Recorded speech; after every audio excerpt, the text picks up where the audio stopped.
If you guys need FIFA 18 Ultimate Team coins, go and check out x3game.com. Their link will be down in the description. Use code CAPGUN to get yourself a discount. You're right guys, it's CapGun Tom here, and welcome to episode number 35 of Milan, Manchester, Madrid. Now the first thing we need to do with this episode is update the checklist. We've got a 91 second inform Aguero. Now you're probably thinking that's a nightmare, that's a huge player to get an inform for this team of the week or for this series. But actually it's a really good thing because the original 90 rated inform Aguero was from Team of the Week 1, I believe, and therefore he's super rare and super expensive. He was going for 1.5 million. When the second inform Aguero came out, it actually plummeted his price down to 900k. So we're actually going to save ourselves 600k there. He might even go down further at this point. We will have to wait and see. The second inform one is actually sitting at about 950k as well. So we're actually looking really good on that front because we're going to get a better player for like 600 or 550k cheaper than we originally were going to. So very good. The one I really want to get another inform is Antonio Valencia. That card is absolutely insane. Like an 85 rated right back going for 750k. That is absolutely disgusting. So hopefully he gets another inform soon, and therefore that will drop his price. Got my fingers crossed. You guys better have your finger crossed as well. Let's get into the episode. Let's see what we get underway. You can see here that we're starting off with the daily Footmas Squad Builder Challenge. Obviously, we've done a lot of these. We haven't had all that much luck so far, so really hoping to get something good out of the packs. We get a Premium Gold Players Pack, and my goodness me, we get a very nice player. In fact, if we get a very nice pack, as you know, all board players probably going for like 3 or 4k, because of the 81 Team of the Week Squad Builder Challenge, or whatever it is, that Squad Builder Challenge that needs the 83 rated players. They've all gone up in price. And in this pack, we don't just get Miranda, who's 86 rated. We also get 2 other board players, which is absolutely amazing, considering this pack only has 3 rare players in it. All of them are board players, so I was absolutely ecstatic about that. We got Kaggle, we got Miranda, and we got Sule. Miranda's going for about 20k, so we are looking pretty good on that front. Now, if you guys missed the last episode, I think a lot of you may have missed it because it went up on Christmas Eve and you're spending time with your family, which is exactly what I was doing as well, so I don't blame you for it at all. If you want to go back and watch that, the link is down the link to the playlist is down in the description. Go check it out. Now, this month has been a little bit difficult for me because obviously I've been moving around a lot, and you know, internet connection, blah blah, all of that stuff. We've talked about it before, not going to go into it now, but basically Foot Champs hasn't been going for as well for me as it has in previous weeks. So I thought, you know what, Tom, go and play with some different players, maybe, you know, refresh, get some, you know, new ideas, play a different style of FIFA. So we're going to go with this squad. It's a 4-5-1. We're going to change it to a 4-1-4-1 in game, and you can see that there were 2 spots that needed filling, and they're going to require signings. So we're going to go away and make the signings now. The first one is the team of the group stage, Stone. So very excited to see that player added to the squad. He's got 74 pace, he's got 84 defending, 80 physical, he's pretty tall. And the other player that we're going to be buying is Lukaku, another very big player. 68,000 coins he cost us. He has a hunter card on him, which makes him a bit faster and a bit better shooting. So pretty happy about that. And I know that he's not like god tier Lukaku, but a lot of people have said he is still a very good striker and you will enjoy using him. So quite excited to try him out. So there you go. This is the team we're rocking, obviously going into the 4-1-4-1 as the game starts.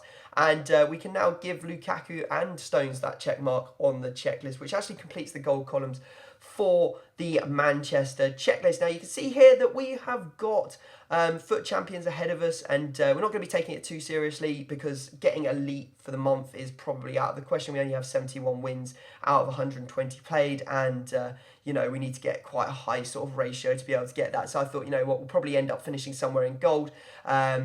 And that will be happy. So that's why we're going with a slightly weaker squad than maybe what we used in previous weeks. Now you can see here that we're going up into our first game, and as soon as the first game started, I knew there was a problem. So at the moment when I was recording this, I was up in the mountains in Whistler, which is above Vancouver. If you know these sort of area, it's sort of like a skiing destination. So I was away skiing with my family, but I knew that I would be able to play Foot Champions because I checked that there was internet. The internet was fine. Like, it had, I think, 13 milliseconds of ping. It had like 5 or 6 down, it had like 3 up, so it was absolutely fine to play FIFA on. You don't need that higher internet connection to play FIFA on, but I was suffering from absolutely disgusting button lag. I've never suffered with it before, and it was just absolutely horrendous. Like, I'll sort of give you a sort of brief explanation as to what button lag is and why it happens. Button lag is caused when it takes a long time from your connection to get to the EA servers and then back to your opponent,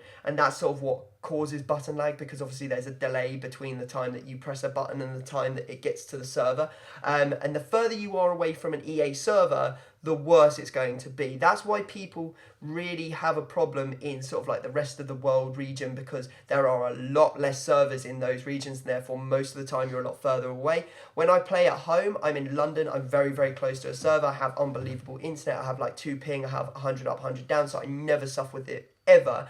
But people from Scotland do say that they do suffer with it, and I have spoken to top 100 players that are from Scotland and say that they do suffer from button lag from time to time, based on how much server traffic and stuff there is and how long it's taking for the server to respond, things like that.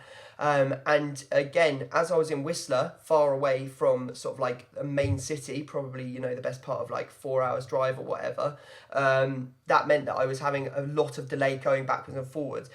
You can see the sort of issue I was having with 11 games in at this point. I'd taken a break, you know, I waited a day and thought, you know what, we'll try again tomorrow. I was 5 and 6, which is way, way, way below the standard that I usually get.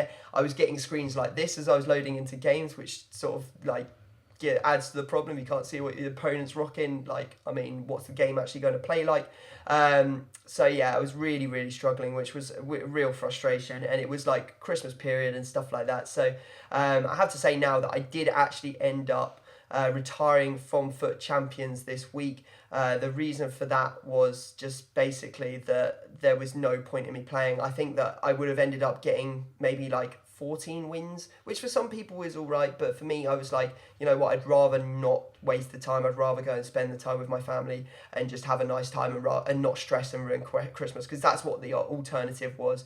So we keep on playing for a little bit, but it was quite clear that like some of the goals I was conceding were absolutely ridiculous, but it was majority the problem that like I was taking shots. A lot of the clips you won't even see, like I'll be taking shots and they're going nowhere near the goal, despite the fact that I'm using like Ronaldo, etc. Or you know, my opponent plays a through ball and my defender, like my centre back, will run like 10 yards up when I select him because of the delay between me and the server. So I'm not going to say too much about button delay and like what I think EA should do, because I'm not a technician. Like I'm not like a connection technician or whatever they're called. I don't know how it works or what they should do to find a solution to this problem, but this is a problem they need to find a solution to, because the amount of money this game takes in each year is absolutely gross. Through the packs alone, they are like the highest grossing game out of any game on the entire world. They make so much money, and they just don't care. They just don't care. They like make a competitive game mode, which isn't competitive because people quite clearly have an advantage based on where they live. Like, how is that fair? Like, we all pay the same amount of money to buy the game. We should all be sitting on a level playing field. We should just be sitting on that's just how it should be, especially if they're gonna want to go and get like esports ready. Like, you can't have a game where there's a huge advantage for one player versus another. And I've never really, you know, button lag is something I've never experienced. So whenever someone brought it up in conversation or used it as like an excuse as to why they played badly, I always thought, you know what, you're just using it as an excuse. Now I've actually used it or played with it, it is absolutely gross. I'd like to see, like, if you, like, for example, if you put a top 100 player as far away from the server as possible, what the difference in their score would be versus when they're right next to, or on their home connection or right next to a server. It'd be quite interesting to see. Anyway, we end up retiring. We went at 6 and 8, so yeah, pretty diabolical, to be honest, and it was better just to forget about it. Now, one thing I have realised is I was going to play Foot Champions this week, and it's literally just dawned on me in the last 5 minutes that I have made a big error. Because I always hit gold 3, I never need to qualify for Foot Champions, and therefore my brain never thinks, Tom, you need to qualify for Foot Champions this week, and therefore I haven't qualified for Foot Champions for this week because I just completely forgot to do it. Like, and now that means that we're going to not be able to get into the sort of like the gold sort of places for monthly rewards. We're going to end up silver, which kind of sucks big time, because those rewards can be really, really big. But there's no point crying over spilt milk. So what we're going to do instead is we'll probably do some like foot drafts, we'll do some trading and stuff like that over this weekend. The time that I would have been using for foot champs, I will be using for sort of like getting forward with the series. There's multiple ways that we can sort of like do well in the series, not just playing foot champs. So yeah, you saw there that I actually set up a Bonaventura. So I was doing a bit of club maintenance, like clearing out all the stuff from my trade pile, because we like got loads and stuff because of like packs and things like that. So I decided, you know what, let's go through and clear that out. I had a Bonaventura that I'd packed, which was a duplicate, because we already have one in our club. And because of the no Paolo, no party squad builder challenge where you get his End of Era card, those cards, like the Bonaventura is going for 7.3k, which is an absolutely disgusting price for him, considering he's an 83 rated player. So what I decided was, I'm going to go away and I'm going to sell a whole load of players out of my club. Now, I should have done this for a lot of players. Like, for example, I should have sold my Ronaldo about 3 or 4 weeks ago before the market crash for Team of the Year, because Team of the Year is coming. That's why all players' prices are going down at the moment, as people try and sell their teams, buy cheaper teams, and then have a whole load of coins to buy the big players when they come in packs. So yeah, I basically decided it was a better idea to go away, cash in on all these players now, get rid of them, and get the coins back for them.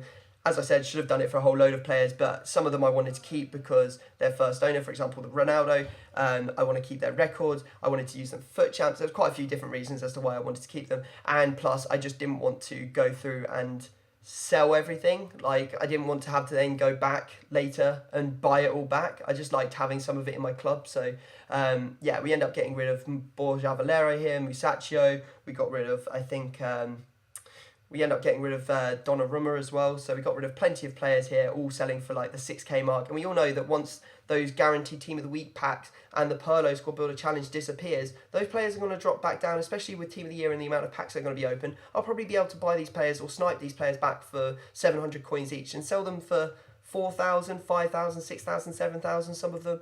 Like, it just makes sense getting 10 times your coins back for now. So we're going to remove those players from the checklist there. You can see they all get they get unchecked, and now we're going to check out our trade pile and see how that is doing. As you can see, we have now gone from about 300k at the start of the episode to over a 530. So it's all looking pretty blooming good. Loads of stuff got sold, basically cleared out every 83, 82 and rare player, and then there's a whole load of other players as well here. We've got some Sheffield Wednesday players, some silvers, all of these probably selling because of the squad builder challenges, like the league ones. Squad builder challenges really have changed the market over the last 2 years. Like, there is now actual value in players that are rubbish, like not rubbish, but like aren't players that you would use regularly. It does add a new element, and I'm not sure if I 100% like it.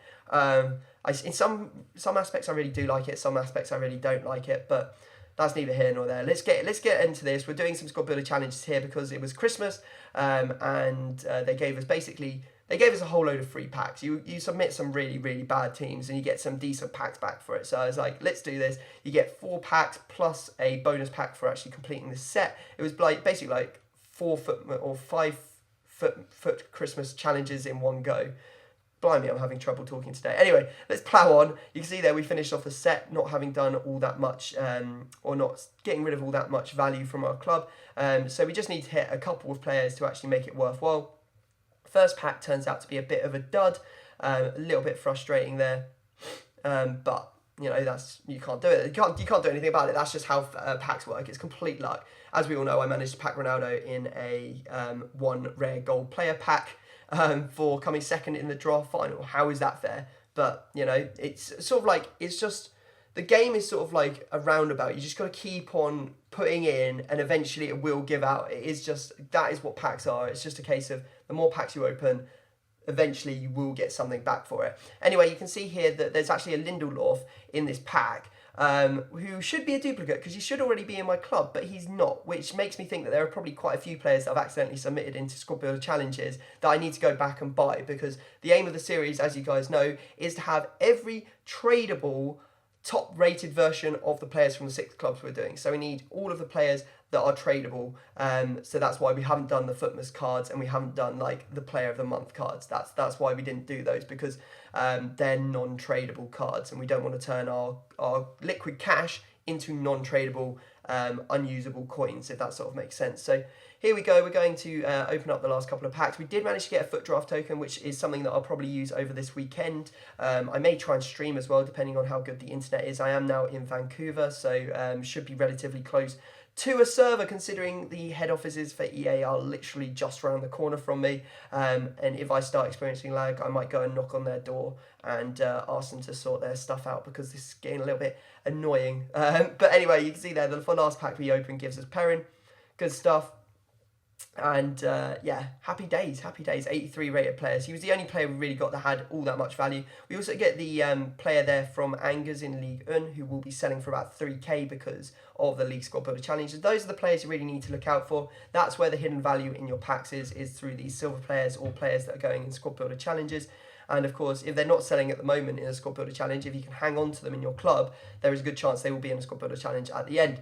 Now, or at some point. Now, you can see there, the final thing we're going to do in this episode is we're going to go through and do the marquee matchups. We all love a good marquee matchup, and we did a Footmas Squad Builder Challenge as well. We have the Celtic ones. I put one of my players in, and then I'm going to be putting the rest of the Celtics and Rangers players on the transfer list to sell them on, because we should be able to get some coins back for them. Nowhere near as good as last week with the Wickham and Coventry players, because you need only one player from either of the teams. I think last week you needed like 2 players from Wickham and Coventry, so it was like twice as much strain on the market, and there aren't all that many gold players from those clubs. So here we go, we're going to go and open a whole load of more packs to finish off this episode. We should be seeing another episode maybe Tuesday, I think. I'm hoping for Tuesday, that's what I'm aiming for. So the schedule is sort of like pack opening Wednesday, Milan, Manchester, Madrid on Tuesday. What am I talking about? Pack opening Wednesday, Milan, Manchester, Madrid Tuesday, then like some other stuff. Oh, you guys will just have to wait and see what I end up putting up, because my brain can't it's early here. It's early here for me, and yeah, I'm struggling to click the gears in my brain right now. Anyway, you can see here that we get another boards player. This one is going to be Salah. We all like a bit of Salah. He goes for 4k. And then on to the next pack, we're all hoping for another boards player. Boards players are great because they are all selling for 3 or 4k, as I said, at the moment. And we can get some coins back for them. Another board player. It is, what is it? Come on, be good. It's going to be Dutch striker. It's Bastos. It's our buddy Bastos. We all hate getting Bastos. Well, no, we don't hate that getting Bastos. We'd much rather get someone else other than Bastos that is a board player. He's like the worst board player you can get, but, you know, it's not that bad. Okay, so the final few packs, we do have a couple of, or we may have already opened them, 15k packs for having the Ronaldo edition, if you're wondering where those packs came from. That pack was relatively good because we got both Rudiger and the left back from PSV, which is nice. Should be able to sell him on for more. I need to do another club clear out. I'll probably be doing that live on stream for you guys when I get into the place on Saturday or Sunday. We've got this Electrum Players pack, which has an Aston Villa player, which is great because it's another player we can add into the squad. We're trying to do that squad builder challenge as well for Aston Villa, because that gives you a rare Electrum Players pack, I think, or a premium Electrum Players pack. So yeah, definitely worth doing that one if we can get away and not have to buy any of the really expensive players for it. Final couple of packs gives us Werner, which isn't, well, I guess it's all right. And then you can see we are going to be submitting this Sheffield Wednesday squad. And that's going to finish off the episode. Are we going to get something in this premium Electrum Players pack?